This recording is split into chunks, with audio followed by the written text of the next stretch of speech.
आज शहीद दिवस की पूर्व संध्या पर बसंती चोला दिवस शंटी जी मना रहे हैं और आज शहादत के बारे में डॉक्टर जितेंद्र सिंह जी ने अपना वक्तव्य आप सबके सम्मुख प्रस्तुत किया।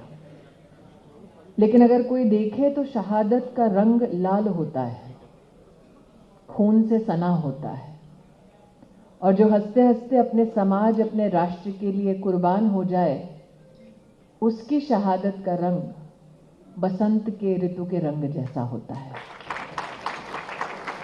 और आज इस मंच पर शहीद भगत सिंह जी के जीवन के कुछ पन्नों को पलटा गया और इनकलाबी उनके जितने भी जयघोष थे अथवा उनके जितने भी विचार थे, उनके ऊपर आपका ध्यान केंद्रित किया गया।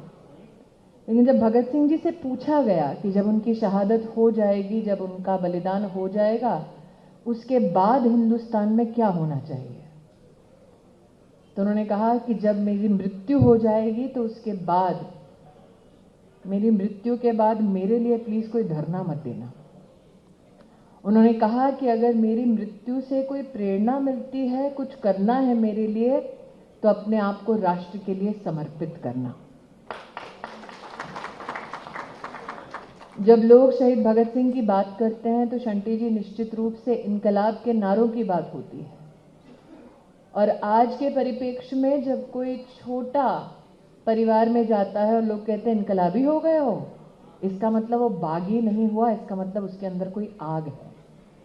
तो आज इस मंच पर तो विशिष्ट व्यक्ति विराजमान है, लेकिन सामने विद्यमान है भारत के सेवा के संस्कार के प्रतिबिंब, आप सब जो देश भर से आए हैं। जैसा कि शंटी जी ने कहा, उनका पद्म पुरस्कार तो एक प्रतीक है, प्रतीक है आपकी सेवा के संस्कार का। इसलिए मंत्री के नाते नहीं बल्कि नागरिक के नाते आज विशेष उस सेवा के संस्कार का परिचय देने के लिए मैं आप सबका इस मंच से आभार व्यक्त करती हूं, आपका वंदन और आपका अभिनंदन करती हूं। कुछ लोगों को ये खुशफहमी थी कि इनकलाब का वो नारा सिर्फ आज़ादी तक सीमित रहेगा। आज इनकलाब की क्या ज़रूरत है? मुझे आज भी याद है कि हमारे प्रधानमंत्री जी ने कहा कि वक्त था जब हम कहते थे देश के लिए मर सकते हो, आज हम कहते हैं देश के लिए जी कर दिखाओ। और कैसा जीवन हो आपका, उसका परिचय आपने विपदा की घड़ी में दिया। ये जीवन वो कि अगर किसी के दाह संस्कार के लिए लकड़ी समाप्त हो जाए तो एक फोन कॉल पर पूरा समाज इकट्ठा हो जाए। ये जीवन वो जब अपने अपनों को छोड़ दें तब पराए अपने बनकर संग खड़े रहे।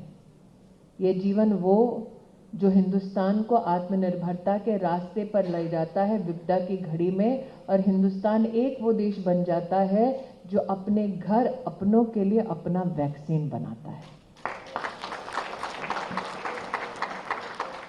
और पैंडेमिक में भी बसंत कैसे आ सकता है जब हिंदुस्तान कहता है कि भारत की ये तकनीक भारत तक सीमित नहीं रहेगी, भारत की ये सेवा 160 देशों तक जाएगी।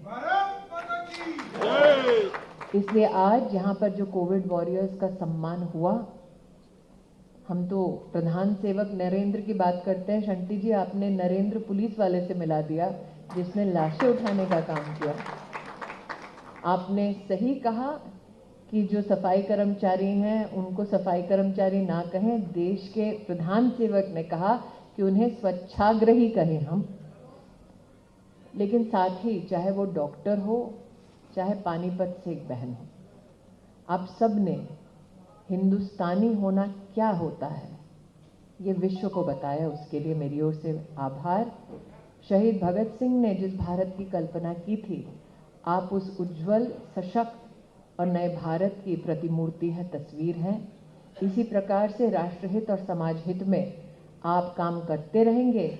आज नवरात्र के पहले दिन, नववर्ष के पहले दिन प्रभु के चरणों में यही कामना करती हूँ। आप सबको बहुत बहुत पुनः धन्यवाद देती हूँ, बधाई देती हूँ। जय हिंद।